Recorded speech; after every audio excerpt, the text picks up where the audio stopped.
Bye bye Riju, ভালো থেকো, আমি এখন কাজে যাচ্ছি। বাই বাই, তাড়াতাড়ি কাজ থেকে চলে আসুন। ঠিক আছে ড্রাইভার, তাড়াতাড়ি গাড়িটা চালাও। এই তো চম্পা চলে গেছে, এখন সুযোগ, আমি এখন একে এখানে রেখে আমি ঘুমিয়ে যাবো।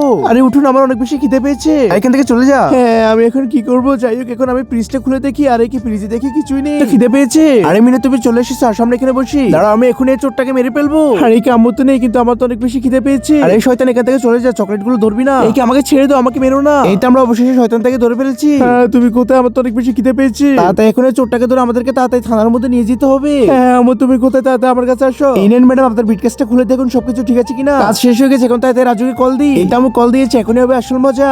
আজকে যারা আল্লাহর এই সুন্দর ছবিটি দেখে ভিডিওর মধ্যে একটি লাইক করে চ্যানেলটিকে সাবস্ক্রাইব করে দিবে, আল্লাহ যেন তার প্রাণ প্রিয় মা বাবাকে জীবনে একবার হলেও কাবা ঘরে গিয়ে হজ করার তৌফিক দান করে। সবাই কমেন্টের মধ্যে আমিন লিখে যাবেন। আমি এখন আম্মুকে সবকিছু ভিডিও কলে দেখিয়ে দিব। আর এই কি টিকিটে কি করতেছে, দাঁড়াও আমাকে এখন যেতে হবে। ড্রাইভার তাড়াতাড়ি গাড়িটা অন করো। এই যে ম্যাডাম, আমরা বাসার মধ্যে চলে এসেছি। রাজু আর একটু অপেক্ষা করো, আম্মু এখনই আসতেছি। আমি জানি আম্মু এখনই চলে আসবে। আর ওই তো রাজু এখানে দাঁড়িয়ে আছে, আমাকে তাড়াতাড়ি গিয়ে রাজুকে কোলে নিতে হবে। আর আপনার চম্পা তুমি কি করতেছো এখানে? এখনই তুমি আমার বাসা থেকে বেরিয়ে যাও। আমার ছেলে রাজুর কারণে আজকে আমি বেঁচে গেছি, সে তো আমাকে ধোকা দিতে চাইছিল।